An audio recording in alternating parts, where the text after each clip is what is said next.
kalian benci sebenci-bencinya. Sunat kalian benci, satu Tuhan kalian benci, kurban hewan kalian benci, semua kalian ganti. Kenapa? Karena kalian adalah pengikut Paulus. Salam satu Tuhan.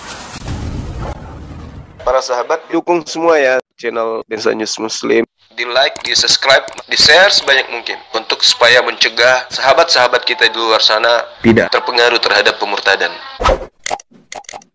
Silakan aja Anda mengasihi iblis, karena Al-Quran memang mengatakan wa kanal kafiru ala rabbihi zahira. Orang kafir dan setan itu adalah penolong orang kafir adalah penolong setan untuk durhaka kepada Tuhannya. Wa ikhwanuhum yamuddunahum fil ghayyi tsumma la yuksirun. Orang-orang kafir bersaudara dengan setan dan mereka tidak akan bosan-bosannya untuk menyesatkan dan akan selalu menyesatkan. Nah, jadi kembali kepada tema kita. Sekali lagi saya katakan, di Kristen itu tak ada kasih.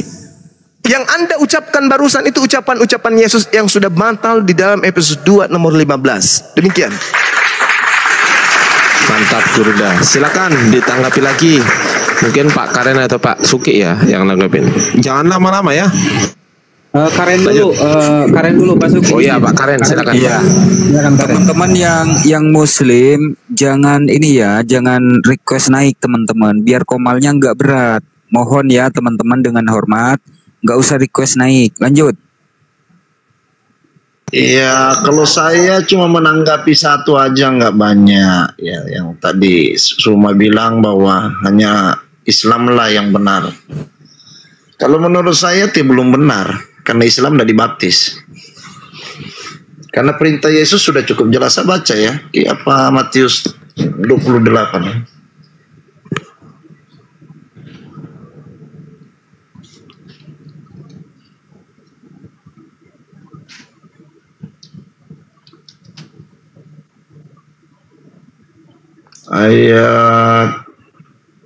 Ayat dari ayat 19 saya baca ya. Karena itu pergilah, jadikanlah semua bangsa muridku dan baptislah mereka dalam nama Bapa, Anak dan Roh Kudus, dan ajarlah mereka melakukan segala sesuatu yang telah kuperintahkan kepadamu, dan ketahuilah aku menyertai kamu sampai akhir zaman. Ya, jadi kalau Suma mengatakan Karen yang Islam yang paling benar, ya tidak benar karena tidak dibaptis. Itu saja. Tidak ada sanggahan lain. Oke, baik. Fadhol Gurunda. Ya, baik. Jadi baptis ini harus dipahami dulu. Baptis ini akar katanya apa dulu? Ini yang perlu dipahami. Baptiso. Ya, baptiso itu kan artinya pertobatan atau pengakuan iman. Umat Islam mengakui Tuhannya Yesus satu-satunya Tuhan. Yesus adalah utusan Tuhan. Roh Kudus adalah malaikat Gabriel. Udah aman. Kami tidak menyembah tiga itu. Jadi kalau baptis itu pertobatan, baptis itu pencelupan, umat Islam kemudian berwudu, mereka dicelup, mereka membasuh, baptis itu basuh. Nah, sekarang yang jadi permasalahan, kenapa umat Islam itu tidak mau dibaptis ala Kristen? Karena kami takut. Kok takut? Coba Anda baca dalam Matius 3 nomor 11. Aku membaptis kamu dengan air sebagai tanda pertobatan. Tuh, pertobatan kan? Umat Islam setiap mau ibadah bertobat, istighfar. Udah kami lakoni. Tetapi Yesus yang datang kemudian daripada aku lebih berkuasa daripada aku. Dan aku tidak layak melepaskan kesutnya. Yesus akan membaptis kamu dengan Roh Kudus dan dengan api. Ini yang bahaya. Saya nggak mau dibaptis dengan api. Tolong, enak aja. Kalau dibaptis dengan air, dipercik dengan air, dicelupkan di air, dimandikan di air, direndam, nggak masalah. Ini direndam dengan api, kayak mana ceritanya? Dibaptis dengan api, saya nggak mau. Karena Yesus pun tidak pernah membaptis satu manusia pun. Yesus tidak pernah membaptis siapapun. Tidak pernah. Yesus justru dibaptis. Kenapa dia dibaptis? Karena dia hidup di bawah kenabian Yahya Pembaptis. Dia harus tunduk di situ. Makanya dia dibaptis karena dia adalah pengikutnya Nabi Yahya. Dibaptis dia. Nah, Yesus ada nggak pernah mengajarkan kemudian begini loh cara membaptis, begini loh cara tidak ada. Yesus tidak pernah membaptis satu manusia pun. Dan kalau dia datang menurut Matius nomor 3, maka Anda siap-siap aja dibaptis dengan napi. Ini bahaya ini. Anda dibaptis air, Anda basah dengan air. Anda dibaptis dengan api, semua bulu-bulu yang ada pada tubuh Anda akan hangus meninggalkan Anda satu persatu. Apa jadinya hidup Anda kalau Anda hidup tanpa bulu? Ini bahaya. Makanya saya tidak mau dibaptis. Karena pun baptis itu adalah pertobatan. Kami sudah bertobat. Kami sudah beriman Tuhannya Yesus satu-satunya Tuhan. Yesus yang adalah Nabi Isa adalah utusan Tuhan. Roh Kudus adalah Gabriel, itu adalah malaikat utusan Tuhan. Tak ada masalah. Yang jadi masalah itu dibaptis, lalu menyembah Yesus, lalu makan babi, lalu ibadah minggu, lalu tidak bersunat. Itu yang bermasalah. Apa gunanya dibaptis sementara ucapan-ucapan Yesus tidak dilakukan? Coba Anda baca Matius 28:20. Dan ajarlah mereka melakukan segala yang kuperintahkan kepadamu. Perintah mana yang mengantarkan orang dari Yesus sampai ke gereja? Perintah mana yang mengantarkan orang dari Yesus sampai menyembah Yesus? Perintah mana yang berasal dari Yesus sampai orang makan babi, menyembah Yesus, merasulkan Paulus, menkitabkan kitab perjanjian baru? Tak ada perintah Yesus. Dan ajarlah mereka melakukan segala perintah yang aku ajarkan kepadamu. Apa perintahnya? Jangan membunuh, jangan berzina, jangan bersaksi. Tapi lagi-lagi semua itu sudah dibatalkan dengan matinya dia di atas tiang salib, demi untuk dosa waris yang diajarkan oleh Paulus in the gang. Begitu Bang, silakan. Ya, saya mau tanya di mana kesamaan baptis dengan wudhu? Mana buktinya? Oke. Saya baca dalil lo tadi. Aku membaptis kamu dengan air. Umat Islam sebelum ibadah dengan air. Ada buktinya, Pak. Saya tidak sedang membuktikan bahwa baptis itu adalah wudhu. Tapi faktanya, aku membaptis kamu dengan air. Baptis dalam bahasa Yunani itu baptiso. Artinya Oke? Artinya itu adalah membasuh. Coba Anda cari. Baptiso artinya apa? Membasuh. Ditenggelamkan, carilah, searching Itu Google dulu. prosesi yang jelas membasuh. Mau dilap-lap aja, mau dipercikkan aja, mau ditutupkan aja. Itu cara-caranya. Itu cara-caranya. Karena Yesus sendiri dibaptis, ditenggelamkan, dicelupkan, bukan cuma ambil wudhu, disiram-siram, suci telinga, cuci lubang hidung. Itu yang dilakukan Yesus pada saat Yesus ingin beribadah, dia tidak masuk ke dalam sungai. Nggak ada Yesus ambil wudhu, semua ada. Mulai ngaco ini orang. Galatia, dengar. Galatia 4. Yesus datangnya wudhuan tiap pagi siang malam. Galatia 4 nomor mulai ngaco, mulai kelihatan otaknya. Galatia 4 nomor 4 dibaptis tiap hari. Mulai ngaco. Berarti Yesus cuma satu kali bertobat. Gitu maksudnya? Sekali seumur hidup Yesus dibaptis. Bukan 5 kali sehari, nggak ada ajaran 5 kali sehari dibaptis. Itu kan ajaran Islam. Di mana ajarannya Saya Yesus? bukan pengikut Yesus. Saya hanya ingin mengajarkan kepada Anda, baptiso itu adalah pembasuhan, dan Yesus melakukan itu. Yesus di dalam Galatia 4 nomor 4, dengarkan dulu. Kalau tidak ada ilmu atau mau menangis, jangan sini. Ya. Yesus itu adalah orang yang taat kepada hukum Taurat. Apa pembuktiannya? Galatia 4 nomor 4. Hukum Taurat di dalam Keluaran 30 nomor 19 nomor 20, sebelum masuk ke rumah suci atau Baitullah atau Baitel, mereka harus membasuh tangan, membasuh muka dan membasuh kaki. Wudhu. Bukan turun ke sungai dulu. Itu dalil. Nehemia 8 nomor 6 wudhu. Yesaya 66 nomor 23 wudhu. Matius 26 nomor 39 wudhu. Kemudian Yesus sholat subuh. Anda boleh baca dalam kitab saudara. Sholat zuhur, asar, duha, semua Yesus praktekkan itu. Dan Yesus tidak pernah masuk ke dalam gereja. Pahitnya itu di situ.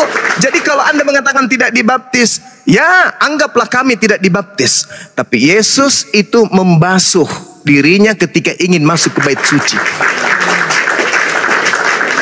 Yesus mentahirkan diri, mandi besar, mandi tahir namanya, sebelum dia masuk ke dalam bait suci.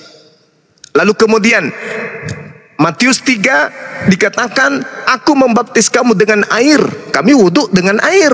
Baptis itu pertobatan, kami bertobat setiap saat. Lalu yang bahaya ini yang Kristen masuk ke gereja tidak mandi junub, tidak basuh kaki. Ini dari mana caranya? Itu yang bermasalah, Bung. Maka kalaupun itu harus menjadi dasar pijakan kebenaran, ketahuilah kami bukan pengikutnya. Kami bukan pengikut hukum Taurat, kami pengikut hukum Al-Quran.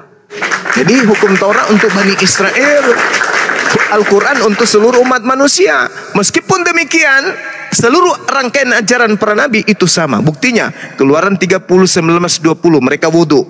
Nehemia 8, 6 wudhu. Yesaya 6, 6, 23 wudhu. Matius 6, 9 sujud dalam beribadah dan seterusnya. Berarti kami lebih mirip daripada masuk ke gereja tidak mandi, pakai sepatu, duduk nggak entah apa-apanya di sana. Dan Yesus tidak pernah mencontohkan itu seperti itu, Bung. Coba Anda baca di dalam kitab saudara Kisah Para Rasul 10 nomor 9, Kisah Para Rasul 3 nomor 1, Lukas 1 nomor 10, Lukas 6 nomor 12. Yesus mempraktekkan ibadahnya umat Islam, yaitu sholat. Silakan. Silakan Karen, kalau tidak mau menanggapi saya serahkan ke Pak Suki. Benar kamu? Iya, sebelum ke Pak Karen, ya atas nama Pak Supriyono mohon request ya. Teman-teman muslim yang lain mohon dengan hormat, nggak usah request ya. Kalau terlalu banyak yang request, komalnya berat teman-teman. Mohon ya dengan hormat ya. Silakan Pak Supriyono. Sepakat Romo, apalagi HP saya roomnya kecil. Wah, ini udah ngelag-ngelag ini. Iya. Silakan Pak Karen atau Pak Suki. Saya. Tadi Bang Zuma kan mengatakan hukum Taurat sudah dibatalkan. Kalau saya membaca di dalam Roma 3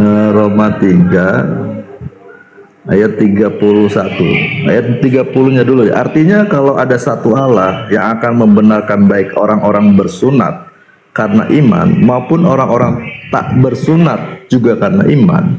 Jika demikian, adakah kami membatalkan hukum Taurat karena iman? Sama sekali tidak. Sebaliknya kami meneguhkan. Di Efesus 2 ayat 15, Paulus mengajarkan dengan matinya Yesus membatalkan seluruh hukum Taurat dan ketentuannya. Di dalam Roma 3 ayat 31, Paulus meneguhkannya.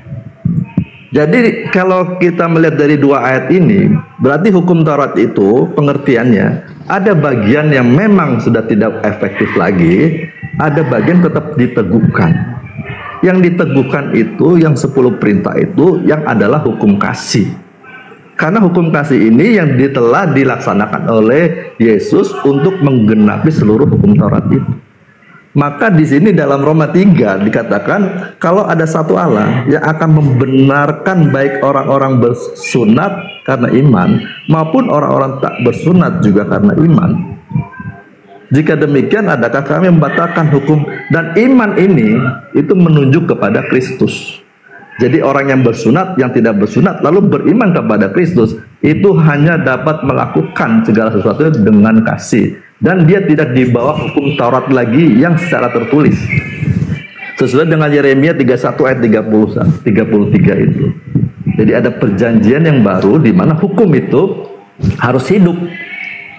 Ditulis di dalam akal pikirannya dan hatinya, harus hidup. Dan iman itu hanya kepada Yesus yang telah menerapkan hukum itu dan hidup. Yesus ini yang harus diimani. Nah, lalu mengenai apa lagi nih? Tadi apa ya?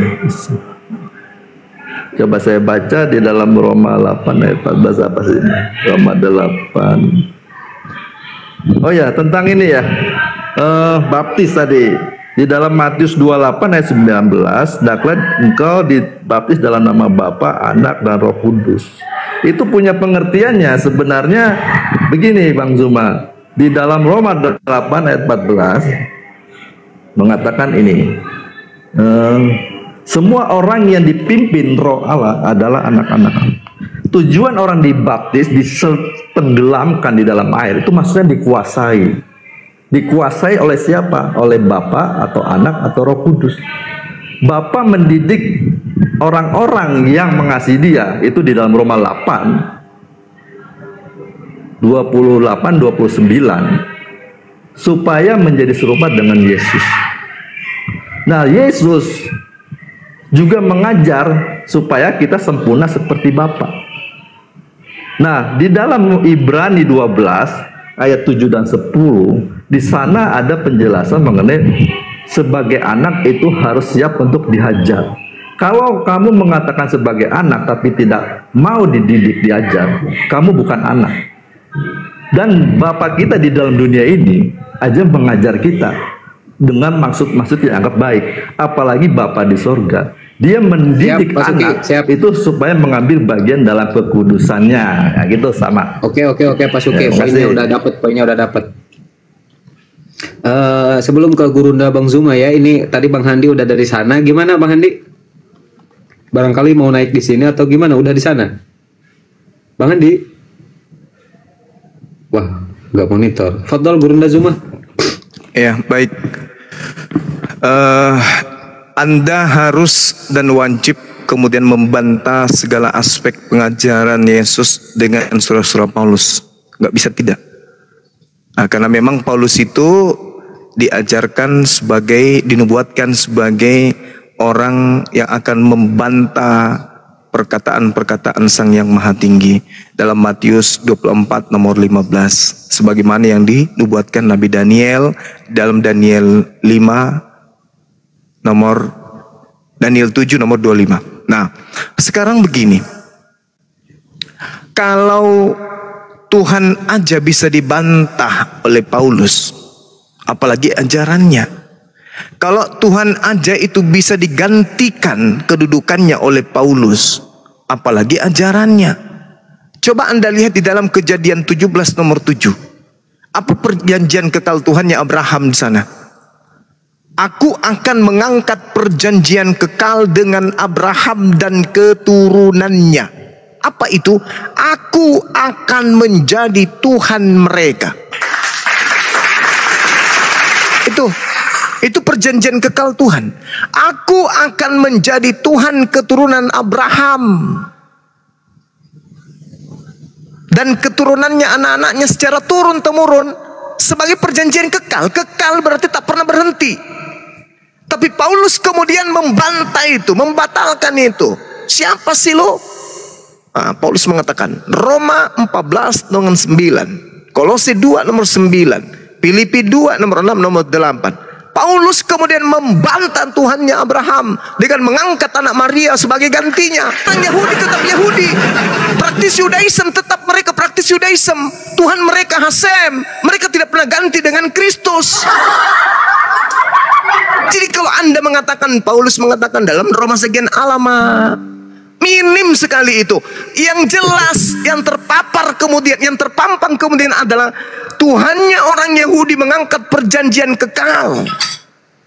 Aku akan mengangkat perjanjian kekal dengan Abraham dan anak-anaknya, keturunannya, bahwa aku akan menjadi Tuhan mereka untuk selama-lamanya. Paulus datang kemudian, oh, kita batalkan ini perjanjian, kita ganti Tuhannya orang Yahudi menjadi manusia. Maka apa yang terjadi? Roma 14 nomor 9, untuk itulah Yesus mati agar ia dibangkitkan menjadi Tuhan bagi orang Kristen. Tuh, dalil. Paulus juga membangkitkan Tuhan baru. Kolose 2 nomor 9, di dalam tubuh biologis Yesus itulah kemudian kepenuhan keilahian. Tuh, lihat tuh, Tuhan baru. Kemudian Filipi 2 nomor 6 nomor 7, Tuhan turun, tidak mempertahankan ketuhanannya, melainkan mengosongkan diri menjadi rupa manusia, bahkan mati untuk manusia di atas tiang salib. Itu Tuhan baru. Jadi kalau cuman ajaran-ajaran saja, ajaran Nabi Isa, cemen. Tuhannya Nabi Isa aja dia ganti kok jadi Yesus, apalagi ajarannya. Nah, sekarang saatnya Anda berpikir gitu loh. Karena Tuhan mengatakan di dalam kitabnya orang Yahudi, Kejadian 12 nomor 3, aku akan memberkati orang yang memberkati engkau Abraham, dan mengutuk orang yang mengutuk engkau Abraham. Siapa yang mengutuk ajaran Abraham? Adalah dia yang membenci ajaran Abraham. Wa may yarghabu an millata Ibrahim illa man safiha nafsa. Siapa yang membenci ajaran Abraham, dia hanyalah orang yang mau memperbodoh dirinya sendiri. Coba. Abraham mengajarkan perjanjian kekal, menyembah kepada Allah. Kalian benci ajaran itu, kalian ganti menyembah kepada Yesus. Abraham mengajarkan kemudian untuk bersunat qulub, kalian ganti kemudian dengan sunat hati. Abraham mengajarkan kemudian berkurban dengan hewan, kalian ganti dengan manusia. Kalian membenci ajaran Abraham, kalian benci sebenci-bencinya. Sunat kalian benci, satu Tuhan kalian benci, kurban hewan kalian benci, semua kalian ganti. Kenapa? Karena kalian adalah pengikut Paulus. Itulah yang Yesus nubuatkan di dalam Matius. Matius berapa? Matius 12. Sedikit lagi bang, 15 detik. Coba anda baca dalam Matius 12. Apa kata Yesus tentang Paulus? Kita lihat di dalam data 43. Apabila roh jahat keluar dari manusia, ia pun mengembara ke tempat yang tandus mencari pemberhentian, tetapi ia tidak mendapatinya. Lalu ia berkata, aku akan kembali ke rumah yang telah kutinggalkan itu. Maksudnya ke tubuh Paulus. Maka pergilah ia mendapati tubuh Paulus, rumah kosong itu, bersih, tersapu dan rapi teratur. Lalu ia keluar kembali mengajak ketujuh roh lain yang jauh lebih jahat daripadanya. Dan mereka masuk berdiam di situ kembali ke rumah kosong tadi. Maka akhirnya keadaan orang itu jauh lebih buruk daripada keadaannya semula. Demikian juga akan berlaku atas angkatan jahat ini. Ini yang diceritakan oleh Yesus dalam Matius 12 ini adalah Paulus yang tadinya bertaubat, tiba-tiba bertaubat, lalu kemudian bertaubat, lalu setelah dia bertobat dia jauh lebih ganas lagi karena kemasukan 8 roh jahat dalam tubuhnya, sehingga dia mendirikan agama Katolik Kristen, menggantikan kedudukan Tuhannya Bani Israel dengan Tuhan baru bernama Yesus. Itu bang, pelajari itu bang, pakai logika yang sehat. Silakan. Masya Allah. Silahkan Pak Suki atau Pak Karen ya, tapi mohon ya langsung ke poinnya saja, dan kalau bisa bantahnya pakai data. Cuman ini Bang Handi sudah monitor belum? Bang Handi, cek. Terusin. Oh siap Bang Handi. Silakan Pak Suki atau Pak Karen. Silakan. Belum bisa buka suara. Lanjut. Ya, mengapa Paulus harus diteladani ya, diikuti ya? Karena apa? Di dalam Galatia 2 ayat 20 dia sudah mencapai seperti ini hidupnya. Namun aku hidup, tetapi bukan lagi aku sendiri yang hidup, melainkan Kristus yang hidup di dalam aku. Dan hidupku yang kuhidupi sekarang di dalam daging adalah hidup oleh iman dalam Anak Allah yang telah mengasihi aku dan menyerahkan dirinya untuk aku. Jadi Paulus layak untuk diteladani. Dia layak kita dengarkan dia punya pengajarannya. Karena dia dari orang yang beragama Yahudi secara radikal. Saat itu dia setuju akan pembunuhan daripada si Stefanus. Setelah Yesus bangkit dan terangkat ke sorga, dia pun mengejar orang-orang yang mengikuti Yesus. Dan kita tahu ceritanya bahwa dalam perjalanannya ke Damsyik ada suara yang memanggil dia. Mengapa Saulus engkau menganiaya aku? Padahal yang dianiaya adalah pengikutnya. Tetapi karena pengikut yang dianiaya, maka yang diikutinya juga merasakan. Dan saat itulah dikasih buta karena dia punya kuasa. Dikasih buta matanya sehingga dia tahu bahwa itu dari yang maha kuasa di atas. Dan sejak itulah dia mulai berbalik bertobat dan radikal sekarang menjadi pemberita Injil. Dia bukan lagi menganiaya, siap dianiaya. Dia bukan lagi mau membunuh tapi siap dibunuh. Maka cara hidupnya Paulus ini telah meneladani cara hidup Yesus yang telah juga diteladani saat dia hidup dalam dunia ini, rela menerima segala pukulan, segala aniaya, cercaan, siksaan. Demikian juga Paulus telah meneladaninya, sehingga di dalam Filipi 3 ayat 17 dia mengatakan teladaninya hidupku. Jadi Filipi 3 ayat 17. Saudara-saudara, ikutilah teladanku dan perhatikanlah mereka yang hidupnya sama seperti kami yang menjadi teladan. Ya demikian Bang Juma. Jadi Paulus ini layak menjadi orang yang diteladani. Gitu Bang. Oke, baik. Ya, jadi pada kesimpulannya kemudian saudara sudah mengakui bahwa Anda meneladani Paulus. Sayangnya Yesus ini tidak pernah kemudian memberikan titah kepada Paulus untuk menjadi pelanjut tongkat estafet pengajaran, kecuali kepada Petrus.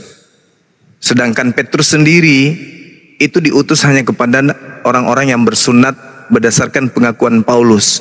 Di dalam Galatia 2 nomor 8. Petrus diutus kepada orang-orang yang bersunat, sedangkan aku Paulus diutus kepada orang-orang yang tidak bersunat. Nah, itu pengakuan Paulusnya sendiri. Sedangkan Yesus berkata kepada muridnya, waspadalah kepada penyesat yang datang kepadamu dengan memakai namaku dan berkata akulah dia. Nah, selepas Yesus terangkat ke langit, ada makhluk yang datang mengaku Yesus. Akulah Yesus yang kau aniaya. Itu hanya datang berupa cahaya, bertentangan dengan narasi Kisah Para Rasul 1 nomor 11. Malaikat berkata, Yesus yang kamu lihat terangkat ke langit itu akan datang kedua kalinya, sama seperti engkau melihat dia terangkat ke langit. Dia akan datang, kau melihatnya terangkat dengan jasad, maka dia datang kedua kalinya juga dengan jasad. Sedangkan Lukas 10 nomor 18, Yesus berkata, aku melihat iblis jatuh dari langit berupa cahaya. Terangkat Yesus ke langit, wajib hukumnya turun ke bumi dengan jasad menurut malaikat. Lukas 11, Kisah Para Rasul 1 nomor 11. Yesus akan datang kedua kalinya dengan jasad. Begitu juga pengakuan Yesus datang kedua kalinya di dalam Matius 24 nomor 26, dia akan datang kedua kalinya lengkap dengan jasad. Paulus bertemu dengan sosok misterius, tidak ada jasadnya, hanya berupa cahaya saja. Sedangkan iblis jatuh ke bumi berupa cahaya menurut Yesus, Lukas 10 nomor 18. Nah, lagi-lagi ketika kemudian Yesus mengatakan waspadalah, waspadalah kepada nabi-nabi palsu, Mesias palsu, Yesus palsu, di dalam Matius 24 nomor 23, Yesus mengatakan hal yang sama. Sebab Yesus palsu dan nabi-nabi palsu akan datang dan bahkan melakukan mujizat untuk menyesatkan banyak orang, bahkan menyesatkan orang-orang pilihan juga. Tuh kata Yesus. Jadi camkanlah, aku telah mengatakannya kepadamu. Jika apabila ada orang berkata bertemu dengan Yesus di padang gurun, bertemu Yesus dalam bilik, jangan kamu percaya. Siapa yang pernah mengaku bertemu Yesus ketika dia ke padang gurun di Damsyik? Siapa yang bertemu di dalam bilik ketika dia menulis kitab-kitabnya? Paulus. Di dalam Matius 23 nomor 15, celakalah engkau wahai ahli Taurat orang Farisi, orang munafik, engkau menjelajahi daratan, menyeberangi lautan, mentobatkan orang menjadi pengikut agamamu, dan setelah menjadi pengikutmu kau jadikan dia sebagai orang neraka dan 2 kali lebih jahat daripada engkau sendiri. Siapa ahli Taurat yang adalah orang Farisi, yang adalah orang munafik, yang meninggalkan Yerusalem, menjelajahi daratan sampai ke Kiliki, lalu kemudian dia mengajarkan agama di luar agama Yahudi, yaitu agama makan babi, agama tidak bersunat, agama menyembah Yesus. Itu siapa orangnya? Pengikutnya kau jadikan orang neraka dan 2 kali lebih jahat daripada engkau sendiri. Makanya tadi saya mengatakan apa? Tuhan mengangkat perjanjian kekal. Aku akan menjadi Tuhanmu wahai Abraham, anak-anakmu keturunanmu secara turun-temurun. Aku akan menjadi Tuhan mereka. Tetapi Paulus menggantikannya dengan matinya Yesus. Untuk itulah Yesus mati agar ia dibangkitkan, agar menjadi Tuhan bagi orang-orang. Apa dikatakan dalam Roma 14 nomor 9? Ada yang ingat dalilnya? Untuk itulah Yesus mati agar ia dibangkitkan untuk menjadi Supaya ia Tuhan menjadi bagi Tuhan. Tuhan baik orang mati maupun orang hidup. Nah, itu dia. Makanya pengikutnya penyembah Yesus itu 2 kali lebih jahat daripada ahli Taurat itu sendiri. Nah, itu. Ini yang harus Anda camkan, Bung. Jadi bukan kita egosentris terhadap keyakinan, tapi akal. Yang di awal tadi saya katakan akal. Akal itu Tuhan menyatakan kehadirannya di atas muka bumi dengan memasukkan akal kepada manusia. Bukti adanya aku, wahai makhlukku, adanya aku sebagai bukti kehadiranku di tengah-tengahmu, wahai makhlukku. Aku simpan cahaya di dalam dirimu berupa akal. Itulah aku. Makanya Allah mengatakan, aku lebih dekat dari urat leher mereka. Itulah yang disinggung di dalam Al-Quranul Karim. Allah menitipkan kemudian keberadaannya dalam diri manusia.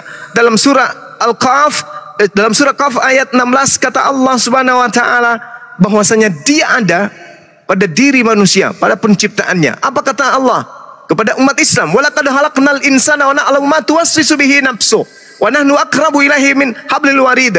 Dan sungguh aku telah menciptakan manusia dan mengetahui apa yang dibisikkan oleh hatinya. Bagaimana dia tidak tahu? Sementara cahaya, satu cahaya yang diciptakannya ditaruh dalam diri manusia, yaitu akal. Makanya Allah tahu apa yang kita bisikkan, karena Allah menyimpan alat detektor dalam diri kita, yaitu akal. Dan aku, kata Allah, lebih dekat kepadanya daripada urat lehernya. Apa yang lebih dekat itu? Roh. Aku menyimpan bagian dari kehidupan yang dari Zatku yang maha hidup kepada setiap manusia, yaitu roh, sehingga aku lebih dekat daripada urat lehernya. Bayangkan itu. Bayangkan itu. Jadi tak ada ayat kemudian kita ingin menggantikan Tuhan dengan menyembah kepada sama kita manusia. Tak bisa. Karena dimensi kemanusiaan itu berbeda dengan ufuk ketuhanan. Di saat Tuhan menjadi entitas tunggal yang absolut, di ufuk yang lain manusia hanyalah ciptaan yang menempati ruang dan waktu. Begitu juga Yesus. Maka kelirulah orang yang menyembah anak Maria, cucu daripada Nabi Daud. Silakan, mungkin ada teman yang ingin menambahkan. Boleh saya sanggah? Ya Allah. Ya, silakan. Oke. Jadi sesuai dengan yang Suma katakan, narasikan bahwa Yesus palsu, saya setuju. Isa Al-Masih alaihi salam adalah Yesus palsu. Karena dia tidak disalib, dia diserupakan. Itu saja. Oke. Yang saya sanggah. Oke. Bagus, bagus. Nah, sekarang begini. Menurut hukum Tuhan, yang digantung terkutuk itu orang suci atau pendosa besar yang setara dengan dosa hukuman mati. Itu dulu. Jawab. Jawab. Itu dulu. Menurut Tuhan, jangan menurut saya atau menurut Anda, menurut Tuhan. Yang layak digantung terkutuk menurut Tuhan, pendosa besar atau manusia suci? Manusia suci. Nah, di mana dalilnya?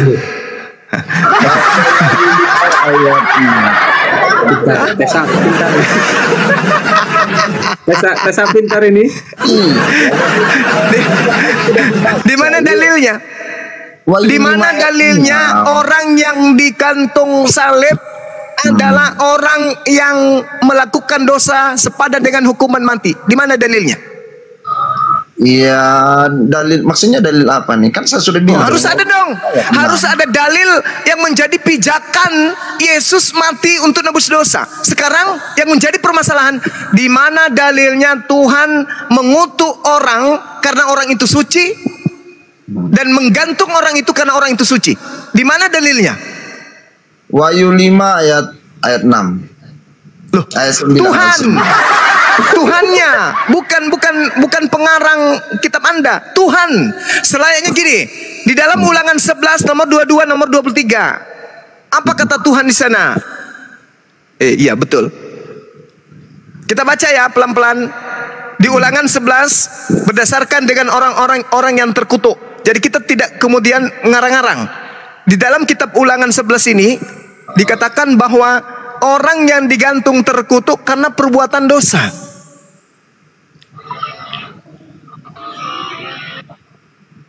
Ada yang ingat dalilnya, teman-teman? Apa itu? Ulangan ya. Saya jadi lupa nih, error saya, kenapa ini? Apa tentang apa? Yang saya jelaskan tadi, orang yang terkutuk digantung, jangan kau biarkan mayatnya semalam-malaman. Ulangan 21 nomor 23. Betul, pintar. Ya inilah kalau orang sudah tua begini, kawan. Oke, terima kasih. Ulangan 21 nomor 22 sampai nomor 23. Betul. Pintar, Anda cerdas. Dapat mangkok besok ya. Nanti kirim alamatnya, nanti kirim mangkok.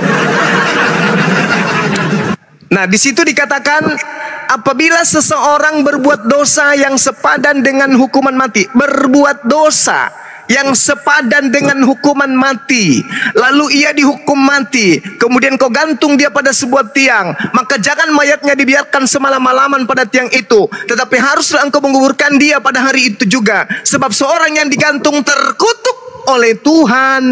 Jangan engkau najiskan tanah yang diberikan Tuhan Allahmu kepada nenek moyang sebagai milik pusakamu. Ini dalil. Ini dalilnya. Apabila seorang berbuat dosa yang sepadan dengan hukuman mati, lalu kamu gantung dia pada sebuah tiang, jangan kau biarkan mayatnya semalam-malaman pada tiang itu, tetapi harus kau kuburkan, sebab orang yang digantung terkutuk oleh Tuhan. Oleh Tuhan. Ini yang dikutuk adalah Tuhan yang mengutuknya. Dikutuk karena dia berbuat dosa yang sepadan dengan hukuman mati. Tolong tunjukkan di mana Tuhan membolehkan menggantung orang yang suci. Ini yang digantung adalah orang yang berbuat dosa sepadan dengan hukuman mati. Yesus di mana dia berbuat dosa dan di mana dalilnya boleh dibunuh orang suci untuk nebus dosa orang yang berdosa? Di mana dalilnya? Silahkan Peta. Ya, silakan baca Wahyu 5 ayat 9 tadi.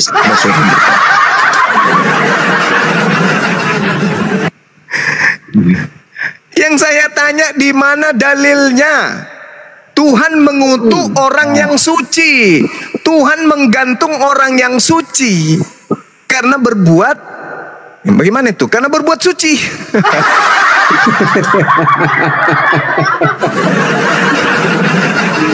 Saya ini, aduh ya. Oke, itu yang pertama. Kemudian tanda-tanda nabi palsu berdasarkan pengakuan Yesus adalah mengaku bertemu dengan Yesus di padang gurun dan di dalam bilik. Itu siapa? Siapa yang pernah mengaku bertemu Yesus di padang gurun? Esa, jawab. Apa ini? Mau jawab apa? Sudah terjawab tadi. Alaihi salam adalah Yesus palsu. Apa lagi mau dijawab? Yesus mengatakan tanda-tanda Yesus palsu itu datang setelahku. Tidak disalibkan, tidak bangkit dan tidak naik ke surga. Oh, bukan itu. Itu syarat Anda sebagai penganut ajaran pagan. Itu Anda buat-buat sendiri. Itu buatan Anda. Itu buatan Anda. Tanda-tanda Mesias palsu itu mengaku bertemu di padang gurun. Siapa pernah mengalami ini? Paulus botak kalau kata si Karen, Bang. Paulus Anda baca di Kisah Para Rasul 2, Kisah Para Rasul 9, Paulus bertemu dengan Mesias di padang gurun. Maka yang ditemui Paulus adalah Yesus palsu dan Paulus adalah rasul palsu. Tuh, kena itu nubuatannya. Coba Anda baca Matius 24. Tanda-tanda nabi palsu, pengajar palsu adalah mengaku bertemu dengan Mesias di padang gurun. Itu tanda-tanda nabi palsu pernah mengaku bertemu dengan Mesias palsu di padang gurun. Kata Yesus, jangan kau percaya. Makanya orang Yahudi tidak percaya kepada Kristen.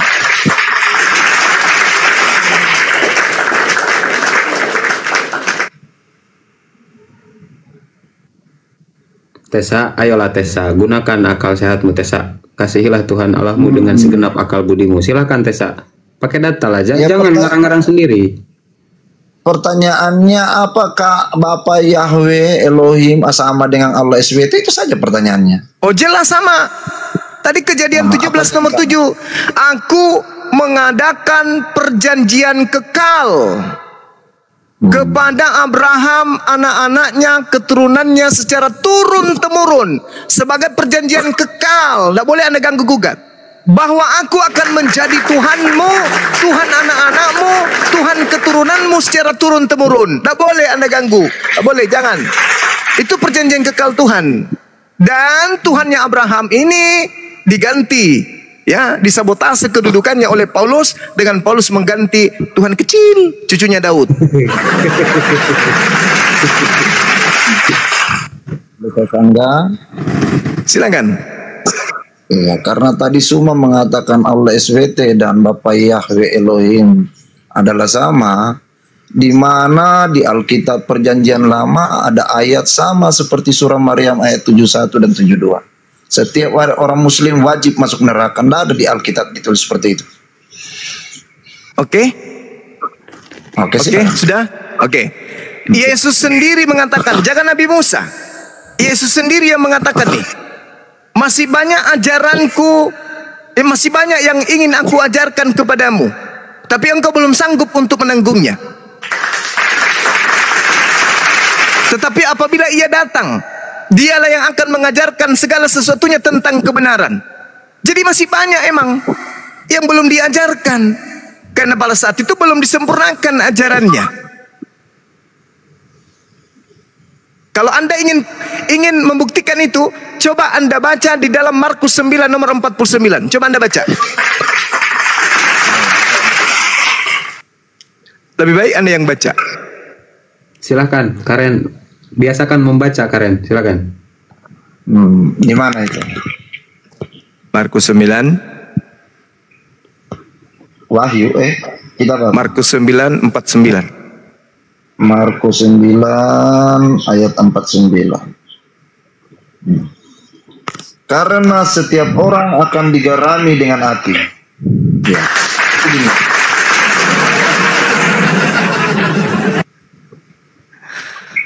Oke. Dan Yesus mengatakan masih banyak hal yang ingin aku ajarkan, namun kamu belum sanggup untuk menanggung jawab. Dah selesai. Ada lagi? Jadi Ya, logis ada. dong Bang. Sama. Kalau orang digarami dengan api itu. Ini sama surah Maryam 71 Kenapa?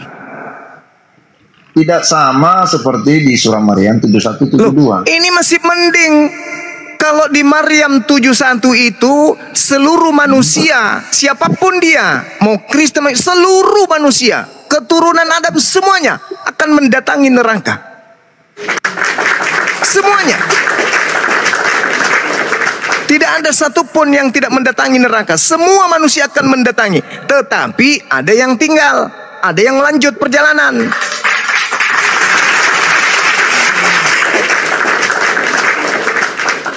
Saya meminta ayat yang sama yang korelasinya dengan surah Maryam ayat 71 juga tidak ada di Alkitab.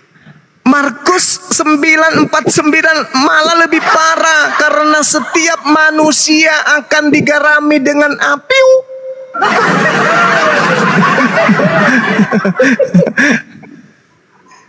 Itu dalilnya malah lebih parah. Hancur.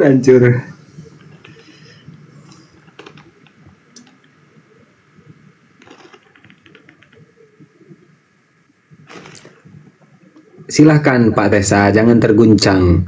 Begini Pak Tessa ya, sedikit saya gurunda. Jadi memang Pak Tessa, baca ya. Muslim itu dikit Pak Tessa, dikit. Muslim itu nanti akan melewati cukang Shirathul Mustaqim. Nah, ada yang selamat dan ada yang terjatuh kepada neraka. Maka itu semuanya melewati. Nah, begitu kalau Muslim. Tetapi tadi ayat yang dibawakan oleh Gurunda Zuma akan digarami dengan api. Silakan.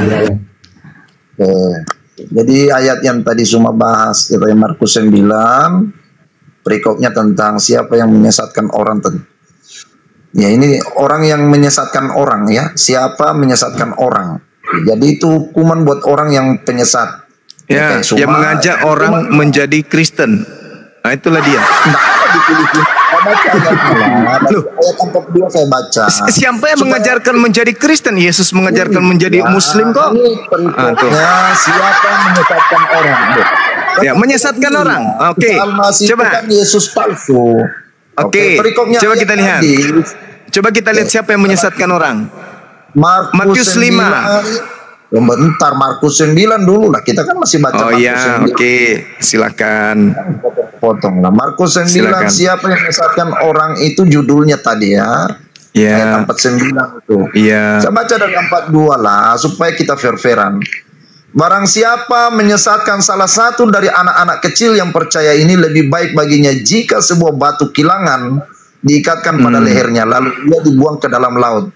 Dan jika tanganmu menyesatkan engkau, penggalak, karena lebih baik engkau masuk ke dalam hidup dengan tangan kedung daripada dengan tangan utuh kedua tanganmu dibuang ke dalam neraka, ke dalam api yang berpadamkan. Tapi di tempat itu saya langsung baca ya ayat ke 49 ya, seperti yang Iya, tadi. Anda aja yang Setiap kemana-mana. orang akan digerami dengan api ya. Setiap penyesat seperti Umar Setiap akan penyesat. digerami dengan api.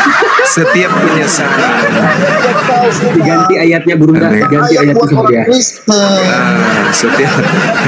Setiap penyesat. Kan gitu. Nah, sekarang penyesat Baca dari itu ayat atas lah. penyesat itu adalah mengaku bertemu dengan Yesus di padang gurun. Ini Anda tidak jawab. Ada di sini seperti itu kata-kata. Loh, Anda mengatakan penyesat kan? Waspadalah kepada penyesat yang datang memakai namaku dan berkata akulah dia. Itu penyesat kan? Lukas 21 nomor 8. Waspadalah kepada penyesat yang datang kepadamu dengan memakai namaku. Berarti penyesatnya datang mengaku Yesus. Penyesatnya datang kepada siapa? Kepada Paulus. Paulus percaya atau menolak? Penyesat itu percaya, malah dilantiknya menjadi Tuhan. Kristen percaya nggak penyesat itu? Percaya. Berarti Kristen ini semuanya akan digarami dengan apoy. Kan Yesus mengatakan Lukas 21 nomor 8, waspadalah kepada penyesat yang datang kepadamu dengan memakai namaku. Berarti penyesat itu datang. Akulah Yesus yang kau aniaya. Kata Yesus, jangan kau percaya. Tapi Paulus berkata, oh engkaukah itu Tuhan? Ya, akulah Tuhan. Begitu Paulus kemudian mengaku bertemu dengan makhluk halus itu, Paulus kemudian mengaku apa dalam Galatia? Coba Anda baca Galatia 1 nomor 15 atau nomor 11. Apa kata beliau? Aku menerima Injil bukan dari manusia, tapi aku menerimanya dari pernyataan Yesus. Yesus yang mana? Mana pernah anak Maria datang kepada Paulus? Yang datang kepada Paulus adalah penyesat yang mengaku Yesus. Akulah Yesus yang kau aniaya. Kata Yesus, jangan kau percaya. Tapi datang Paulus percaya. Malah Paulus mendirikan agama Kristen. Kalianlah pengikut-pengikut penyesat itu. Maka kalian yang digarami dalam api neraka. Markus 9:49. Itu dalil kan, penyesat kan.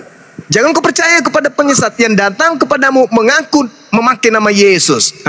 Siapakah engkau Tuhan? Lebih parah lagi. Akulah Yesus yang kau aniaya. Lebih parah lagi. Ketika Paulus ngaku-ngaku di bait suci, wahai orang-orang Yahudi, apa? Aku bertemu dengan Yesus loh. Oh ya? Yesus masih hidup aja kami tolak, apalagi yang datang samamu hanya hantunya. Mana kami percaya? Maka Paulus diusir. Ser. Larilah dia sampai ke Roma. Jadi paus di sana. Pendiri agama Katolik. Kalianlah korbannya. Kalian korbannya. Ada enggak Paulus diterima di bait suci? Enggak. Coba Anda baca Kisah Para Rasul 21. Nomor 15 sampai nomor berapa tuh? Nomor 27. Anda baca. Tamatkan diri Anda membaca dalil itu. Paulus datang kembali ke Yerusalem setelah dia mengajarkan Kristen, mengajarkan makan babi, mengajarkan tidak bersunat. Apa kata orang Yahudi, imam-imam Yahudi? Wahai Paulus, ya paman, kami telah mendengarkan tentang engkau. Terus kamu itu melarang orang menjalankan hukum Taurat. Betul? Betul paman. Nah gimana ini? Orang-orang datang menuntut kepadamu Paulus. Bahaya ini kalau kau begitu. Sekarang kau bertobat. Baik paman, apa yang harus aku lakukan? Kau ditahirkan dan kau berkorban. Paulus ditahirkan di bait suci dan Paulus berkorban hewan. Ayo. Paulus bertobat setelah dia kembali ke Yerusalem mengajarkan, menyesatkan orang di luar daripada Yerusalem. Baca Kisah Para Rasul 21 nomor 15 sampai seterusnya. Tamatkan diri Anda belajar di situ.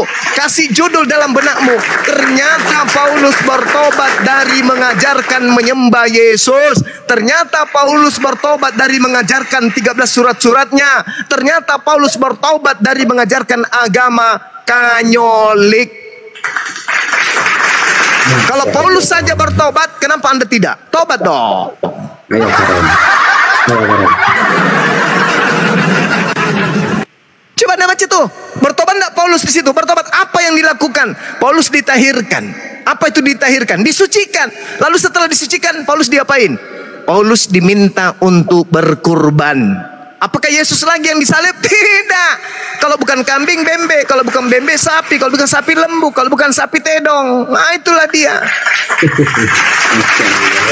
Bertobat Paulus dari mengajarkan agama Kristen.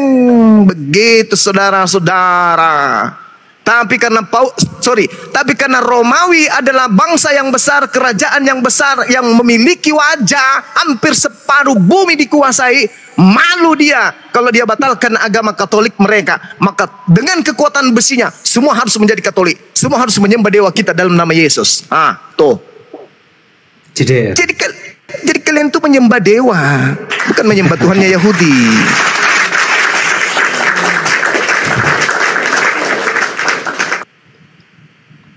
Gimana Karen? Masih bisa bernafas? Oh, sangat-sangat bernapas. Sangat bernapas. Silakan. Pakai data Karen ya. Kalau ingin menanggapi ayat itu Rasul, kalau Allah yang menyuruh Petrus sembelih babi. Saya lagi mencari ayat sebentar. Lanjutlah. Saya dengar ocehannya. Silakan. Dan tidak akan pernah dibatalkan Yesaya 66 nomor 15, 16, 17 itu. Enggak mungkin. Aku Tuhan akan datang dengan nyala apiku dan pedang di tanganku untuk menghanguskan semua orang yang makan babi dan makan tikus. Itu dalil.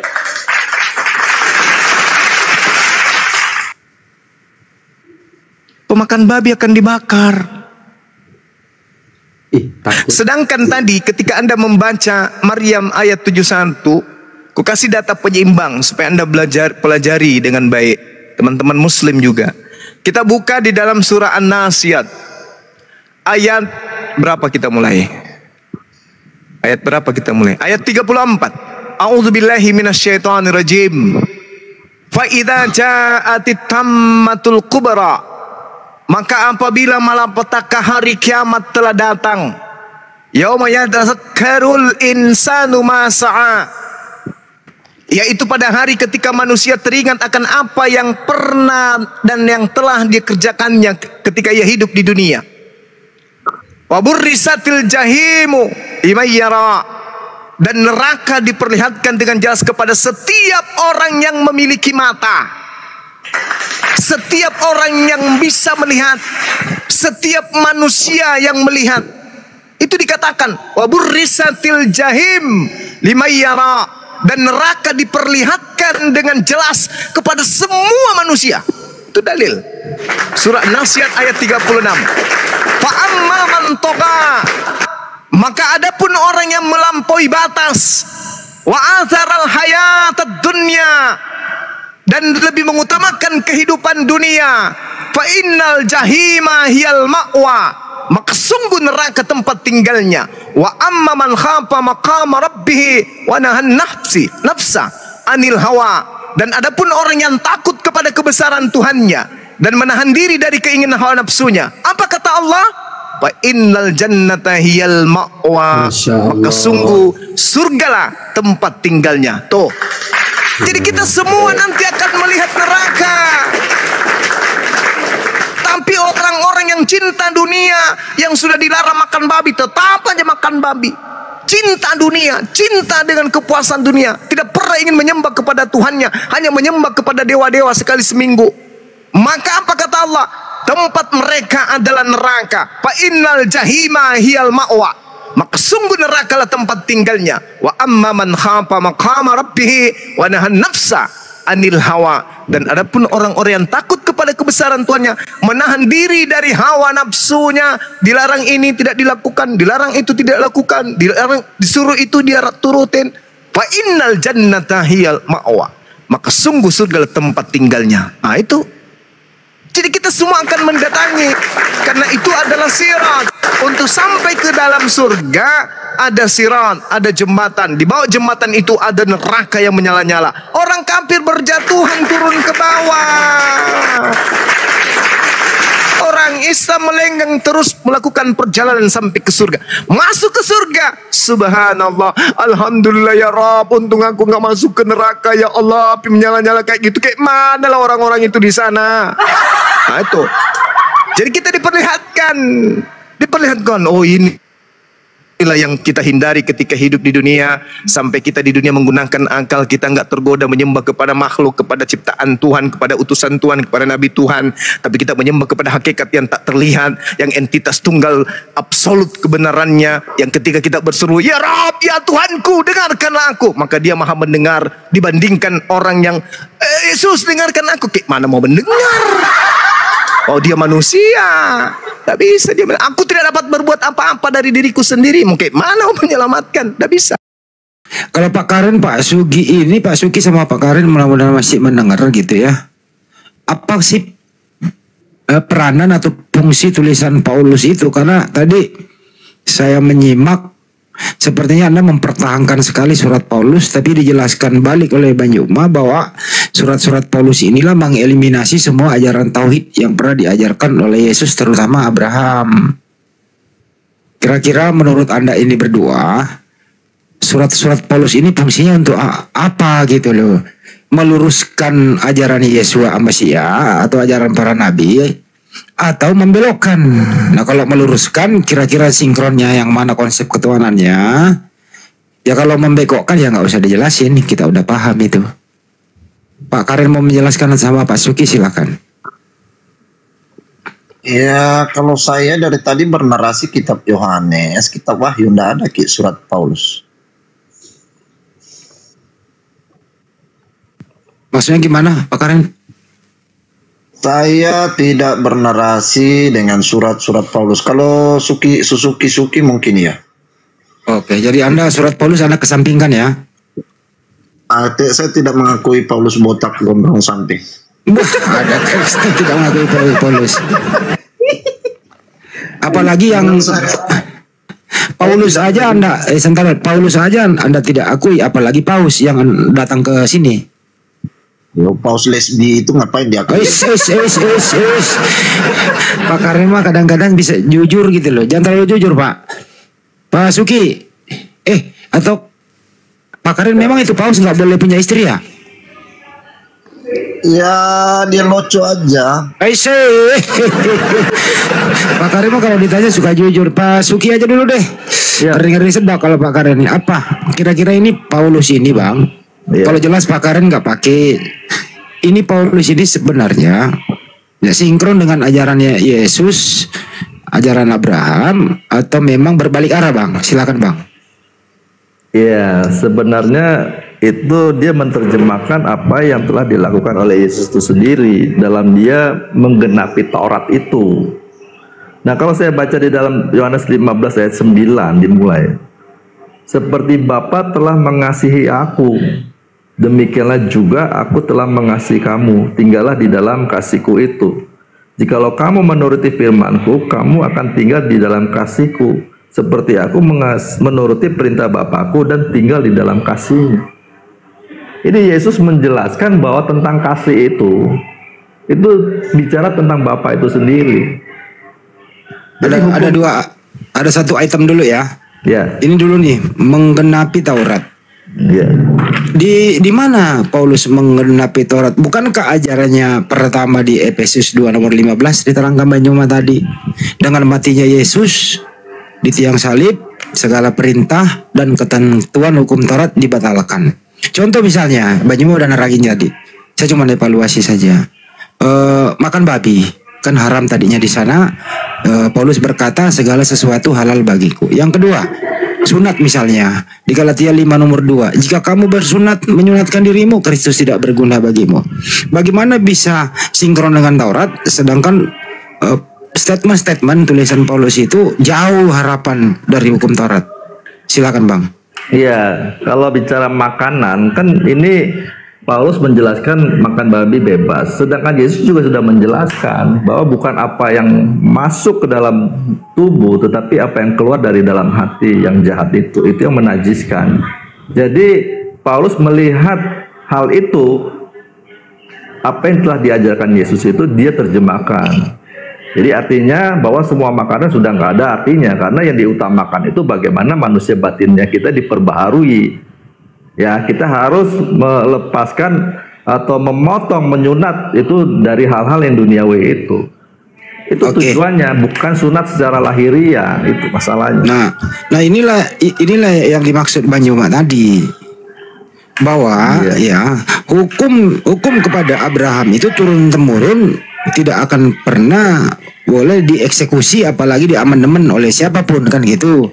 Sampai ke Yesus itu, Yesus tidak mengamandemen ajaran-ajaran daripada Abraham sampai ke Nabi Musa dan ke Yesusnya gitu loh. Nah, kenapa ini Paulus menganemin ini semua? Tadinya haram menjadi halal, tadinya harus menjadi tidak harus gitu loh.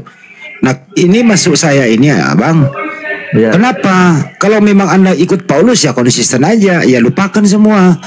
Lupakan semua yang lain, konsisten kayak Pak Karen, tidak pakai Paulus, Anda pakai ya jangan lagi pakai ajaran Yesus. Pakai aja ajaran Paulus biar jelas gitu loh benderanya gitu loh Pak Suki.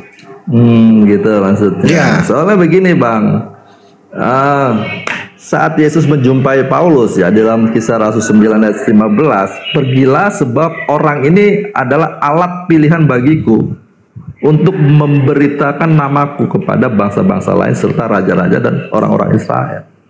Persoalannya ada di sini. Jadi yang menjelaskan siapa Yesus itu Paulus dengan dipenuhi oleh Roh Kudus itu sendiri. Nah ini dia dia diajarkan Paulus ini jangan dianggap dia sendiri yang melakukan, tapi ada Roh Kudus.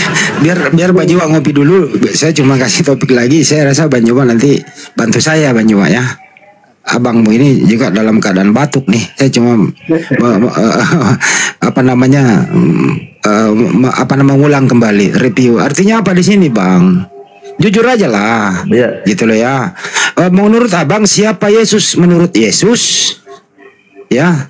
Dan siapa Paulus menurut Yesus? Pertanyaannya adalah pernah nggak Yesus itu ya membicarakan selembat rambut aja dari Paulus? Pernah nggak Yesus mengatakan Paulus gini loh? Ya, kira-kira pernah nggak Mbak? Selembar rambut Paulus saja pernah nggak Yesus mengkisahkan itu tentang Paulus? Silakan. Iya, jadi selayaknya seperti Musa ya. Kenapa dia bisa menulis begitu banyak kitab? Itu kan ada yang menuntun roh itu dalam diri Musa itu sendiri. Bukan itu pertanyaannya Pak Suki. Iya, ini loh, izin saya potong. Iya. Pernah nggak? Ini kan hidup sejaman nih. Pernah nggak Yesus membicarakan sosok Paulus gitu loh? Silakan. Iya, kalau membicarakan langsung sosok Paulus tidak pernah ada. Tapi sejak Paulus itu diangkat oleh Yesus sebagai alatnya, lalu ayat 16, aku sendiri akan menunjukkan kepadanya betapa banyak penderitaan yang harus dia tanggung dan oleh karena namaku. Di sini Oke, udah dijawab Bang. Jadi udah dijawab Bang. Kalau saya itu kayak jaksa penuntut umum Bang, jadi cepat. Jadi saya mau catat. Jadi Yesus kagak pernah membicarakan apalagi menyanjung siapa Paulus. Oke, sebaliknya, setelah Yesus nggak ada di muka bumi, justru Paulus inilah yang membicarakan Yesus. Menurut Anda nih, statement mana yang kita bisa pegang? Statement Yesus atau statement Paulus? Silakan. Ya, statement Yesus yang ada di dalam Kisah Rasul 9 ayat 15. Ini bang, Gimana Bu bisa ada statement Yesus di Kisah Para Rasul, Bang? Orang Yesus nggak pernah ngomongin Paulus sama Lukas. dia tidak pernah membicarakan secara langsung waktu dia di dunia. Pada saat dia ada di atas di sorga sana, kan menjumpai Paulus di Nah ini dia nih. perjalanan ke Damsik. Itu bang. Ini dia nih. Kalau sudah nggak ada Yesus, kemudian ada seseorang yang bermimpi ketemu, dibutakan matanya, ada suara dia dengar. Bukankah Yesus berkata, Bang, kalau kamu menemukan atau ada orang yang berkata bertemu Mesias ada di sana, Mesias ada di sini, jangan kamu percaya. Yesus sebelum naik ke atas, dia menitipkan kepada semua orang bahwa lupa deh nih, kalau gue udah nggak ada ini bahasa Betawi nih, lupa deh pada nih orang yang lu masih punya kuping, dengerin aneh mau ngomong, antum semua, kalau nanti gue udah nggak ada di muka bumi, ya kalau ada orang mengatakan gini, dia ketemu gue, lu jangan percaya, itu pasti bohong. Nah gimana menurut abang? Ya, yang harus kita ketahui bahwa orang itu kalau dia mengatakan sebagai Mesias, dia mengajarkan bagaimana, apa yang diajarkan, mengarah kepada kejahatan atau mengarah kepada kebaikan. Kalau dia mengarahkan kepada kebaikan dan mengarahkan seperti Yesus hidup, itu yang benar. Karena Paulus sendiri mengatakan, turuti teladanku sebagaimana aku telah menuruti Kristus. Sampai dia mengatakan juga, hidupku bukan aku lagi, Kristus ada. Ini kan benar. Jadi kalau saya mengikuti Paulus, saya mengikuti Yesus sebenarnya. Karena dia meneladani Kristus hidupnya. Di situ, Bang. Saya ulang ya Bang, sekali lagi ya. Yesus sebelum terangkat ke atas, Yesus berkata, kalau kalian nanti ada yang mengaku ketemu aku di sana, ketemu aku di sini, jangan kau percaya, kata Yesus. Nah setelah Yesus nggak ada, Paulus mengaku ketemu Yesus. Pertanyaannya adalah, apakah memang yang ketemu dengan Paulus itu Yesus beneran? Kalau Yesus beneran, berarti Yesus yang berbohong. Oke. Tapi kalau itu bukan Yesus beneran, berarti ada sosok lain yang mendatangi Paulus. Kalau orang pintar seperti Pak Karen pasti percaya bahwa Yesus itu pasti benar. Artinya siapa yang ketemu Yesus setelah dia nggak ada, dia pasti bohong. Kira-kira gitu Pak. Bagaimana Pak Karen? Setuju? Karen? Ya, setuju. Ya, 7 kali 7, 49. Setuju nggak setuju, tetap jalan. Masih bertanya kepada Pak Karen, lawang Pak Karen mengatakan Paulus botak kok Bang Handi. Diulang. Janganlah ke fisik lah. Kita akan edukasi juga. Nanti di luar sana Pak Karen yang ngomong Bang. Ya tapi kita harus menghentikan hal-hal yang begitu. Ini kan diskusi akademik kita, diskusi terhormat lah kita. Jangan sampai disangka kita jadi provokator di sini. Umat Islam itu tempatnya orang mencari kebenaran, gitu ya. Siapapun dia, kita beri peringatan, bahasa santun lah. Janganlah bilang botak, bilang aja nggak ada rambutnya, kan lebih halus Bang. Sama saja itu. Sama saja. Ya tambah kan diperhalus Bang.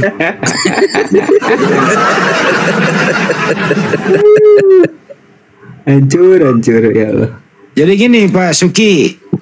Ya. Jadi Yesus itu nggak pernah mengatakan Paulus seperti ini. Justru Paulus ini lebih banyak mengetahui Yesus setelah Yesus nggak ada. Anda tahu kan waktu hidup sejaman nggak pernah ketemu, bahkan mau mencelakakan, bahkan membunuh kan pengikut-pengikut. Iya. Begini aja Bang, kita lanjut ke top, ambil studi kasus deh satu. Yesus waktu dia hidup Bang, kan jelas dia mengajar pakai Ulangan 64 Bang. Pernah baca nggak tuh ya? Tuhan itu esa, ehad. Iya. Ya. Nah kenapa Paulus menulis surat di Roma 14 nomor 9 udah diterangi Bang Juma tadi. Coba Anda sinkronkan sambungkan supaya akal manusia ini mencerna. Pakai akal ya Bang ya. Coba sambungkan Ulangan 64 sama Roma 14 nomor 9 supaya akal kita masuk ke sana. Bisa nggak Bang Anda formulasikan satu kalimat yang mudah dimengerti? Silakan Bang. Ulangan 64 dan Roma 14:9. 14:9. Kalau Ulangan 64 itu kan, dengarlah hai orang Israel, Tuhan itu Allah kita, Tuhan itu Esa. Nah, coba saya baca di Roma 14:9. 14:9. Tadi sebenarnya udah diterangi Banyuma tadi loh ini. Iya, Roma 14:9. Sebab untuk itulah Kristus telah mati dan hidup kembali supaya ia menjadi Tuhan baik atas orang-orang mati maupun atas orang-orang hidup. Ya benar kan? Menjadi apa? Tuhan. Oh berarti Anda nggak pakai LAI? Enggak. Tuhan ya. Waduh. Berarti Anda nggak pakai. Oh Anda pakai ini, sorry. Ada pakai ini ya, Erastus Sabdono ya, sama ini. Ya. Erastus Sabdono dengan Yakub Sulistyo. Oh yang itu saya nggak tahu tuh. Ya hampir sama Bang, 11-12. Jadi sebab untuk itulah Kristus telah mati dan hidup kembali supaya ia menjadi Tuhan. Karena apa? Yesus sendiri telah mengatakan telah diberikan segala kuasa di bumi dan di surga. Ya dia Tuhan. Ini dijelaskan lagi oleh Paulus gitu loh, yang dipenuhi oleh Roh Kudus. Oh jadi Pak Suki ini nggak bergereja, berbalai kerajaan, balai ya itu bukan gereja. Gereja. Oh, gereja juga. Iya gereja. Oke. Gereja Bang, gerejanya itu kan Kalau sama gitu aja pertemuan bersama aja kan. Tapi di LAI Tuhan semua loh itu kata Paulus Bang. Ya itu makanya harusnya Tuhan, nggak boleh Tuhan harusnya. Cuman karena jadi semua kata Yohanes 13:13 itu Tuhan. Ya, Lukas 2:11 itu Tuhan. Iya. Kisah Jadi karena begini. 11:26 setiap kamu makan roti dan minum darah ini kamu memberitakan kematian Tuhan. Iya. Oh cuma Tuhan Jadi, ya. Kalau saya baca di Yohanes dulu nih, saya baca Yohanes mungkin begini alasannya. Yohanes 5 ayat 23 itu begini. Ayat 23. Supaya semua orang menghormati anak sama seperti mereka menghormati Bapa. Barang siapa tidak menghormati anak, ia juga tidak menghormati Bapa yang mengutus dia. Artinya apa, Bang? Kalau Yesus dipanggil Tuhan, itu sama seperti kita memanggil Bapa itu, Bang. Kalau begitu Pak Suki ini tinggal diformat dikit bahwa kurang-kurangilah mempergunakan tulisan Paulus mengenai soal pembersihan diri supaya hidup Anda itu mendekati apa seperti yang dialami hidupnya Yesus. Yesus kan bersih Bang, kagak pernah makan babi, Yesus disunat kan gitu ya. Ya tinggal pembersihan diri dulu ke sana pelan-pelan ya Kak Suki ya. Iya. Kalau orang misalnya berbisnis babi apa ya udahlah, nggak usah terlibat lah di sana Pak. Kan masih ada ikan yang lain kan goreng boleh lah kan gitu. Tapi kalau kata siapa tuh yang Murtadin itu yang sering kali live juga katanya paling enak tuh daging. Jadi saya juga bingung. Ya memang semua yang enak-enak itu diharamkan Bang, karena ada lagunya Bang Roma. Oh gitu. Ya iya Bang.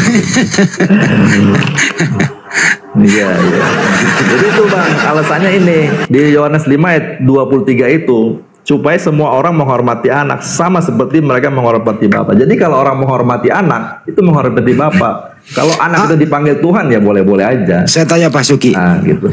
Agama mana yang paling menghormati, mencintai, memuliakan Yesus Al-Masih? Agama mana Bang? Kristen Bang. Beda Islam Bang.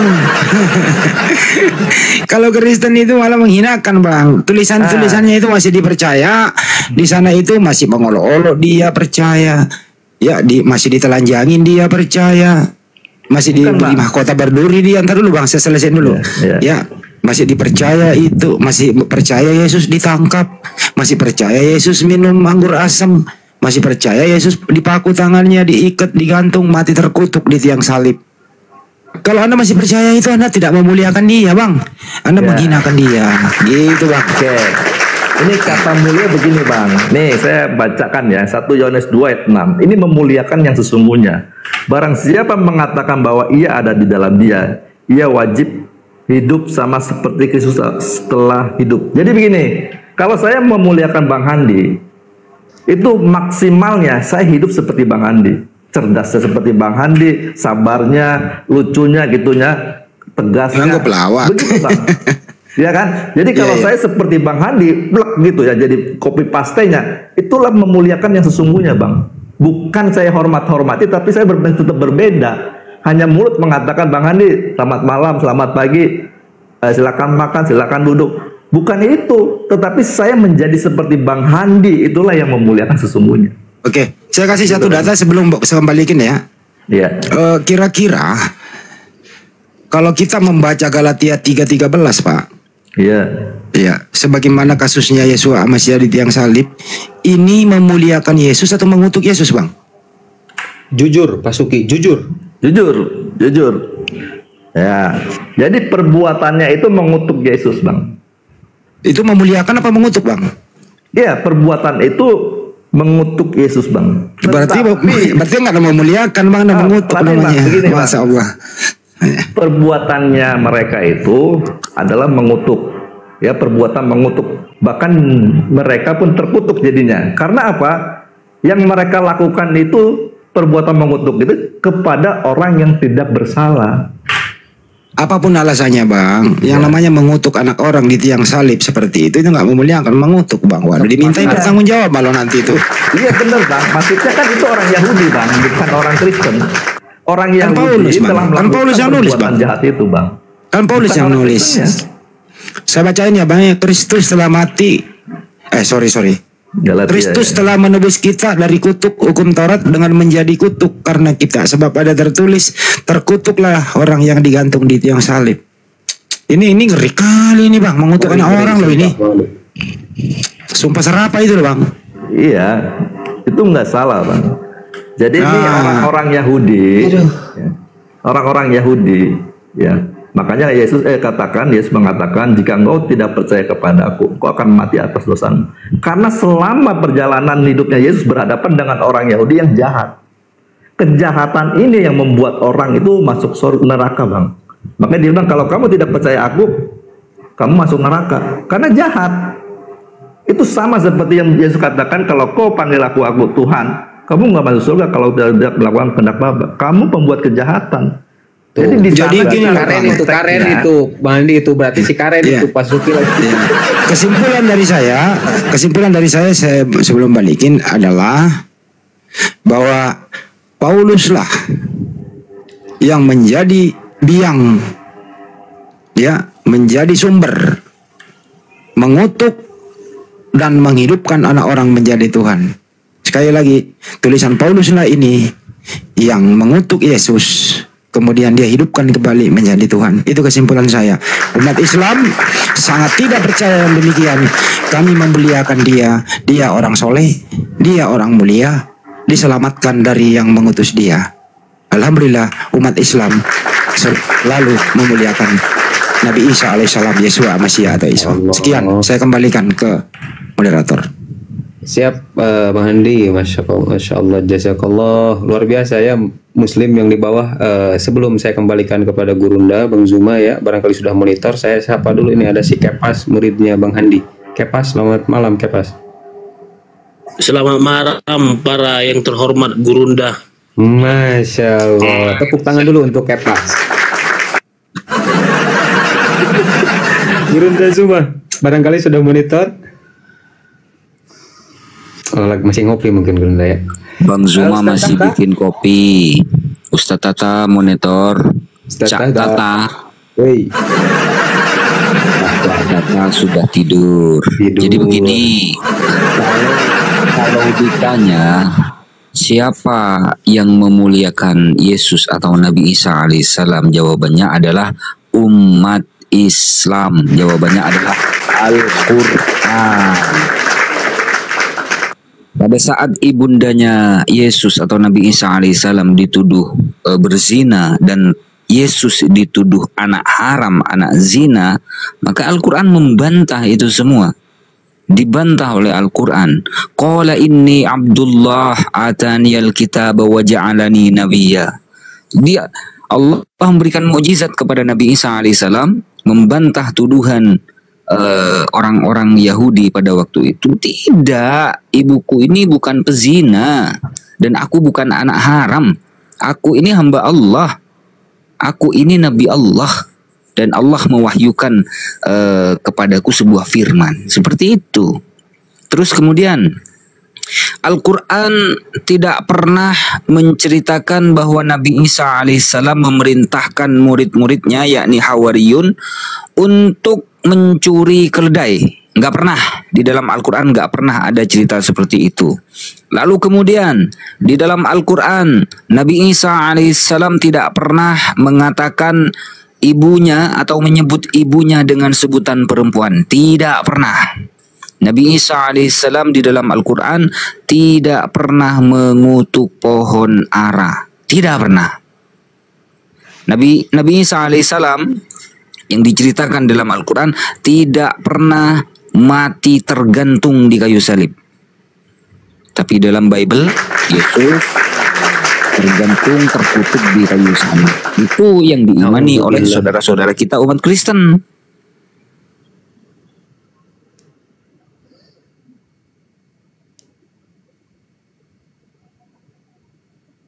Jadi begitu ya ikhwan fillah. Kita tidak butuh hanya pengakuan saja, tapi harus direalisasikan dengan perilaku. Dan kita lihat apa yang disampaikan oleh Kang Handi tadi, oleh Romo juga. Jadi umat Islam lah yang memuliakan Yesus. Bukan mengklaim, tapi memang faktanya seperti itu. Itu faktanya seperti itu. Betul. Iya. Saya lebarkan sedikit ya. Saya lebarkan sambil mengerucutkan bahwa di dalam Bible itu, kalau orang punya akal sehat membacanya begitu dan melepaskan diri daripada doktrin-doktrin apapun itu, artinya apa, membaca dengan merdeka, terus fungsikan filter akal sehat kita, kalian akan meninggalkan yang Anda baca itu. Kenapa demikian? Banyak sekali hal-hal yang menyinggung akal sehat. Banyak sekali hal-hal yang membuat Lucifer itu merdeka. Kalau mengimani yang kita baca itu, apa di sana itu? Banyak sekali nabi-nabi itu dinistakan di sana. Iya. Ya, termasuk Lot, kedua anaknya berzina sama orang tuanya dalam keadaan mabuk. Belum lagi Nabi Daud disuruh berzina. Belum lagi yang lain-lain gitu loh. Terakhir anak kesayangan Maria, ya, terus dihinakan kayak begitu. Masihkah kita melepaskan akal sehat kita dengan iman yang kita terima? Kalau orang beriman tanpa berakal, ini namanya iman buta. Tapi kalau kita berakal, iman ini akan tergeser. Solusinya lari kemana? Ya ke Islam. Karena Islam itu masuk akal, tidak merusak akal. Bayangkan di dalam Bible itu kalau kita baca, oleh anak kecil misalnya sendiri dia baca tanpa pendampingan, bayangkan gitu loh. Di sana banyak sekali bahasa-bahasa yang perlu disensor, kawan-kawan. Masih kan mau bertahan di situ buat apa coba? Pindahlah. Tinggalkan yang demikian. Ada Islam loh yang diridhoi oleh Allah Subhanahu wa taala. Ini hanya himbauan saja dan ini kewajiban untuk menyampaikan. Al-Quran coba cari kata-kata yang jorok, nggak nemu. Tapi di bait berna'udzubillah bin salik. Ada kata sundal, ada susu di jama-jama, ada mengajak birahi sampai pagi, ada yang menistakan Nabi, persinahan di mana-mana, disuruh mengawini perempuan sundal supaya bersundal hebat. Ini ada apa coba? Kenapa Anda mau bertahan di situ gitu loh? Bagaimana kalau anak Anda yang menjawab? Apa yang Anda mau jawab? Anak Anda pulang sekolah bertanya, kok ada sakar kuda? Kok ada yang birahi, Papa? Ini apa ini, Papa? Nah makanya itu di sekolah minggu ini dihindarkan sama anak kecil. Nanti kalau dewasa baru dikasih tahu, karena orang dewasa ini udah kerjasama sama Lucifer untuk bisa belok-belok kalau ditanya. Jadi semakin tinggi sekolah orang-orang itu, semakin tinggi juga cara ngelesnya gitu loh. Kalau anak kecil belum bisa dia berbohong. Kayak Kepas misalnya. Udah pinter dia berbohong. Membohongi kata hati gitu loh. Ya kenapa nggak cari yang nyaman aja sih gitu loh. Jangan nyusahin akal. Hidup ini sementara coy semua ya. Kira-kira itu pesan saya sih. Makasih semuanya. Satu lagi Bang Andi. Pada saat ibundanya Yesus, Sayyidah Maryam, dituduh sebagai wanita pezina, apa pembelaan Bible terhadap ibundanya Yesus? Apakah ada umat Kristen yang bisa menjelaskan? Baik, Gak Tangan ada. kamu semuanya. Angkat tangan.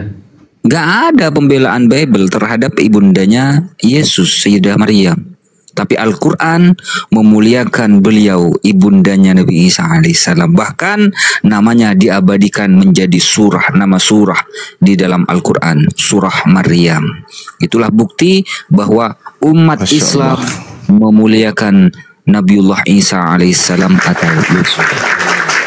Takbir. Allahu Akbar. Allahu Akbar. Tesa langsung terjatuh. Ini Kang Ardiansyah nyebut takbir, Tesa terjatuh. Coba Sebelum kita ke Kepas, silahkan coba kita sebentar loh, jangan. Coba kita adu argumentasi, bukan adu ya, artinya kita cocokkan. Coba Pak Suki bacain Yohanes 13. Kepas Yohanes pengen 13. belajar itu Yohanes 13. Yohanes 13 ayat Iya. 13. Ya. Kepas lu dengerin Pak. Pas. Iya, ini dia. Muridku dengerin. Mulai tadi dan nyimak saya kan penyimak saya. Oke.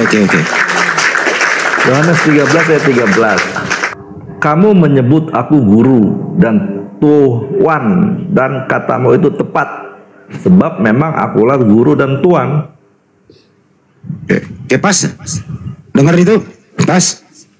Itulah tadi kenapa saya bangun dari spring bed, karena dikatakan itu. Itulah. Bangun saya. Saya dibangunkan Tuhan Yesus tadi, bangun kok Kepas.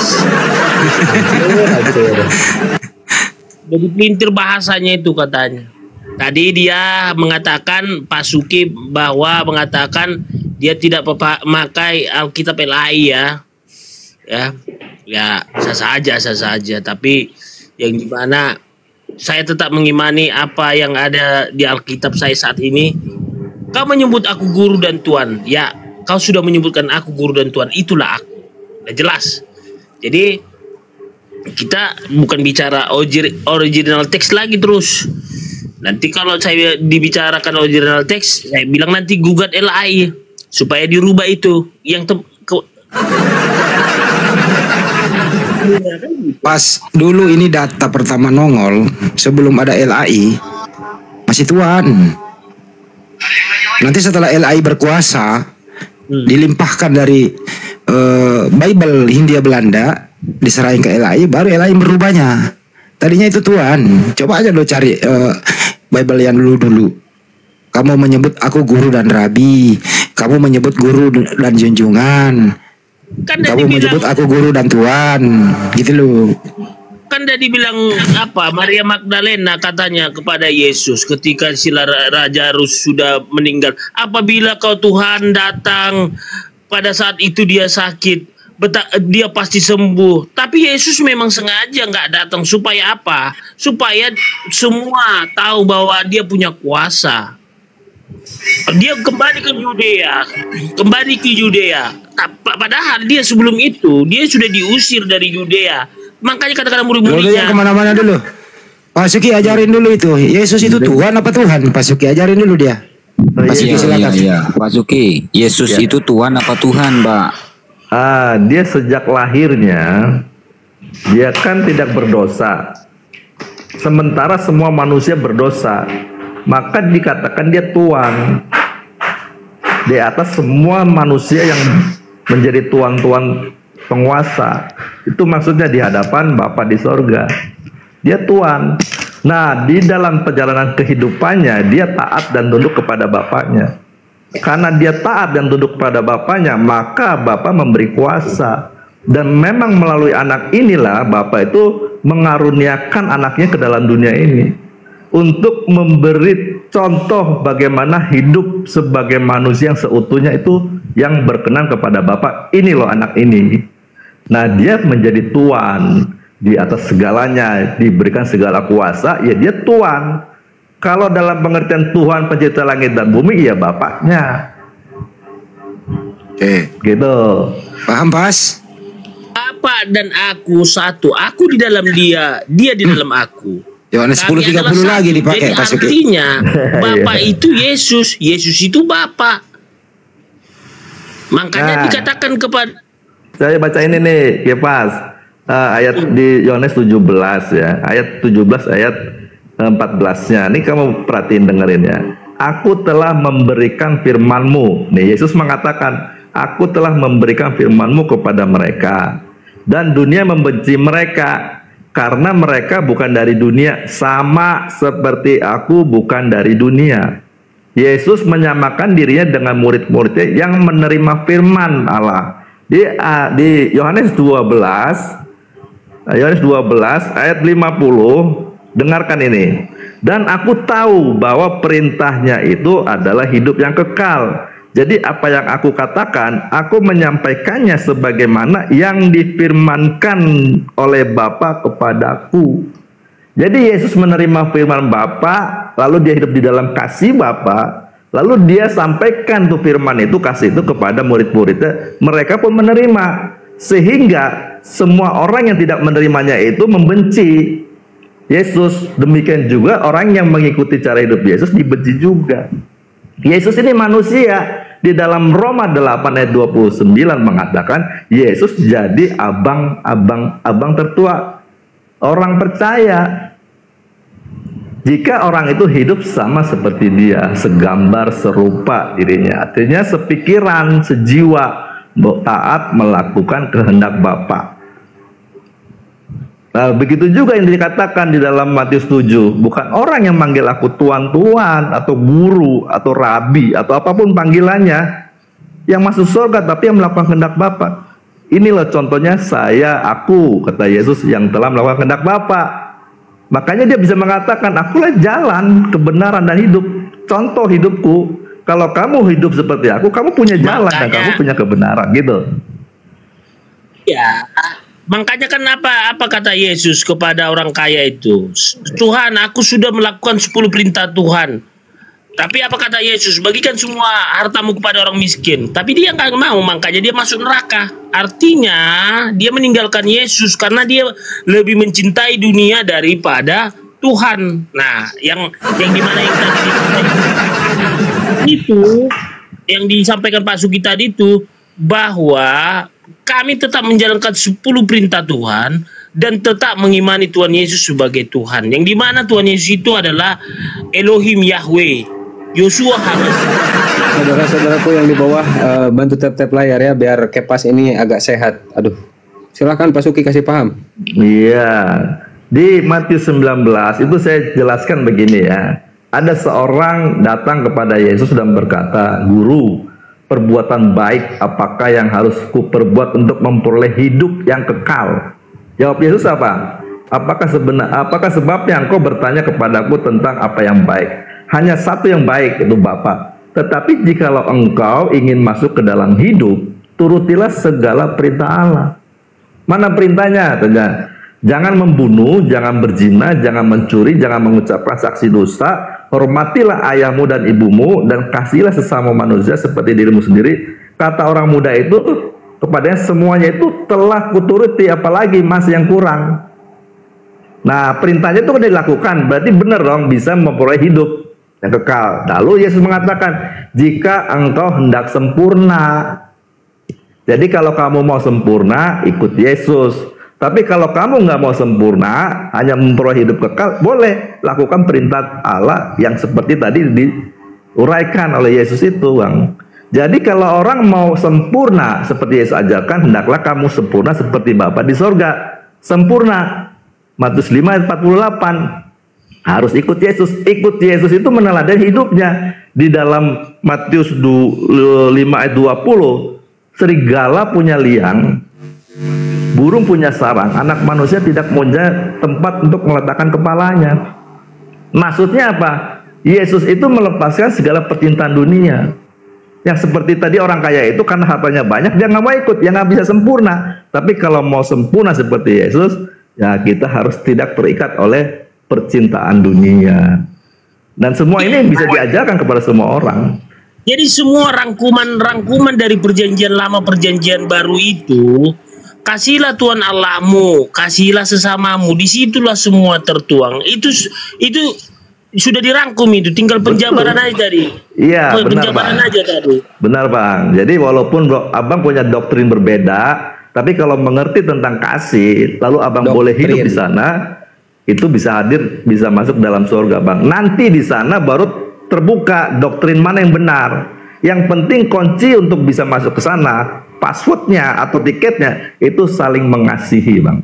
Nanti akan berada di sorga, di sana baru kelihatan sebenarnya Yesus itu siapa, Allahnya itu bagaimana. Nah itu kelihatan sendiri nanti doktrin yang mana yang kita bisa benar sebenarnya. Nah nanti doktrin yang salah harus memperbaiki doktrin yang benar. Oh ternyata Yesus benar memang manusia. Nah karena dia diberi kuasa ya jadi pemimpin, jadi raja di langit yang baru dan bumi yang baru. Nanti waktu sorga itu langit baru bumi baru, kan Yesus ada. Lalu seperti apa dia? Ya manusia seperti waktu dia ada di bumi ini. Gitu Bang.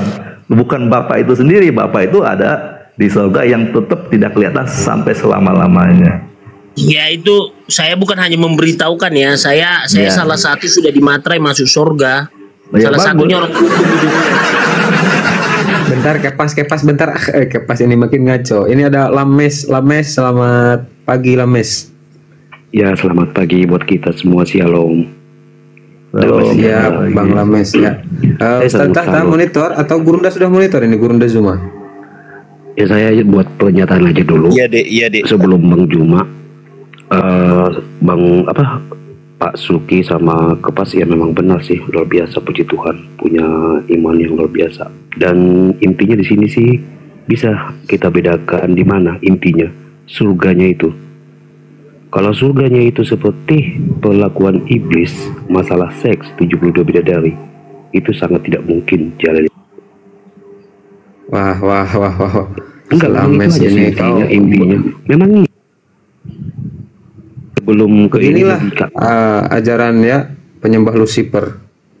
Kalau ngomong itu jadi oten susah sih memang. Jadi ketika bernarasi seolah-olah dia orang yang santun, itu kan. Tapi lihatlah narasi-narasinya tidak layak. Allah Rabbi, dan memang dia penghujat, ikhwan fillah ya, dia penghujat. Jadi saya suka dengan Kristen-Kristen yang meskipun ngeyel tetapi tidak menghujat gitu. Karena bukan Kristen kalau tidak ngeyel. Mana? Silakan Kang Ardiansyah. Mana? Silakan penghujat Kang tadi? Ardiansyah. Saya turunkan dia. Iya. Penghujat, kalau berani kau turun kau. Kebalik ya. Lanjut.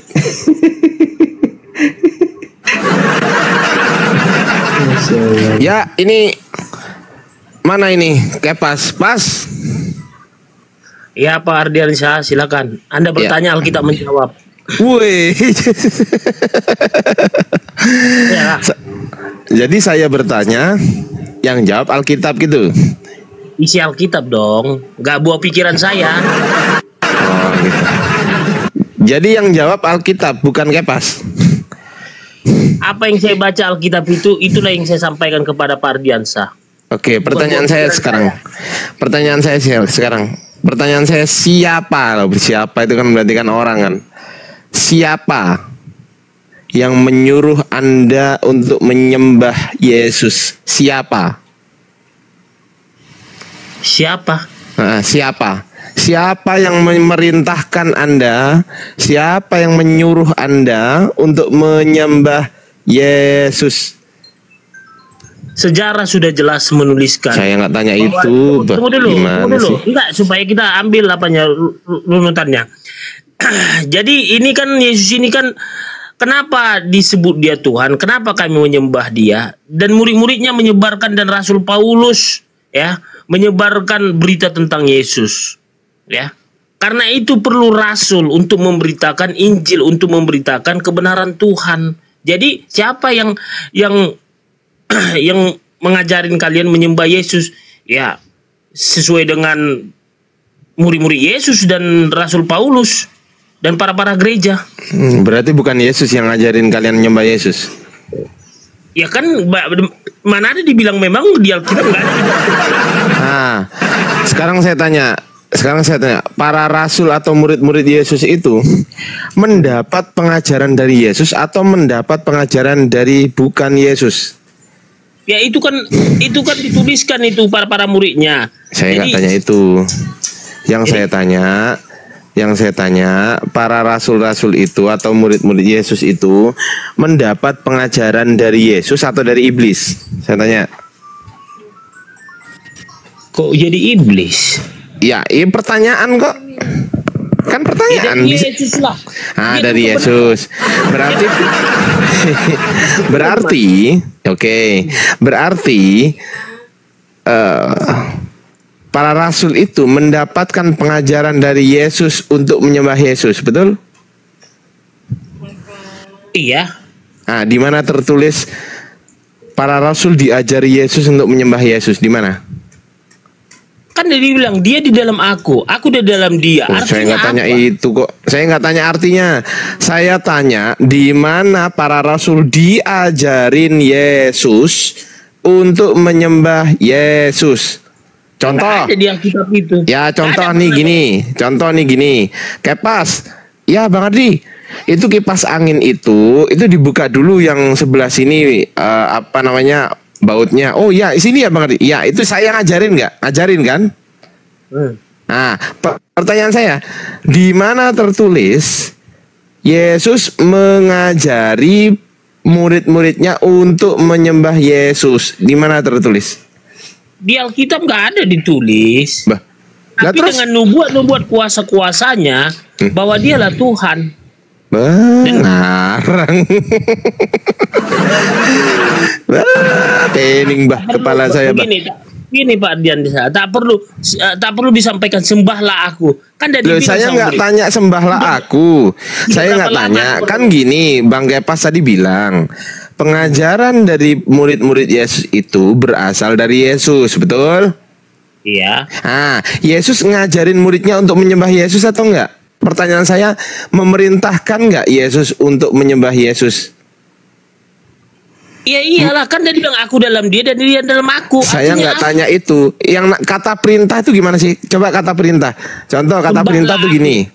Contoh kata perintah. Akulah Tuhan Allahmu. Akulah dengar dulu perintah yang hukum Taurat. Akulah Tuhan Allahmu, suruh Tuhan kita tidak boleh ada lain kecuali aku. Itu kan udah perintah. Ya sebentar. Perintah tuh gini. Ya pas. Ya makanlah daun ini, ya. Minumlah air ini, ya.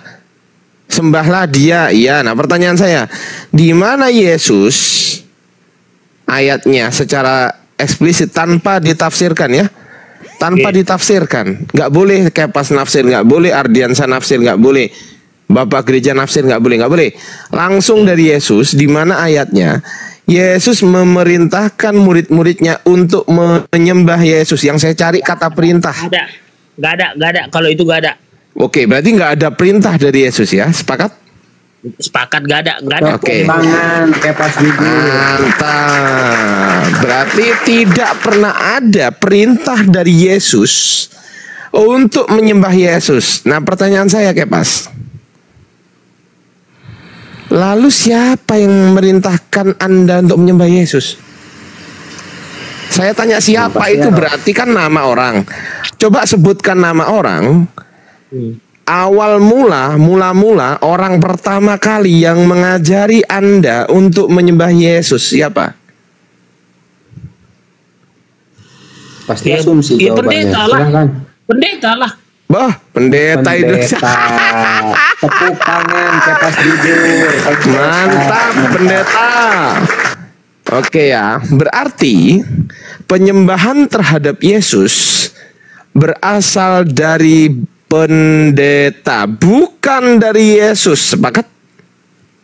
Ya itu kan kita untuk saya. Mulai. Saya asumsi. Awal mulanya Pak Kepas menyembah Yesus dari mana kan gitu? Saya jawab, memang Pak Pendeta yang mengajarkan kita. Bang Nah, Pak Ardi, Pendeta dapat dari mana? Bang Pak Ardi, Pendeta. Hah? berarti berdasarkan jawaban dari Bang Ketos ini, berarti yang menjadikan Yesus atau yang mengangkat Yesus sebagai Tuhan adalah pendeta. Iya, pendeta. Karena para murid-murid Yesus tidak pernah mengajari karena Yesus tidak pernah mengajari murid-muridnya untuk menyembah Yesus, itu pertama. Kedua, murid Yesus yang notabene mendapat pengajaran dari Yesus tidak pernah menerima pengajaran penyembahan terhadap Yesus.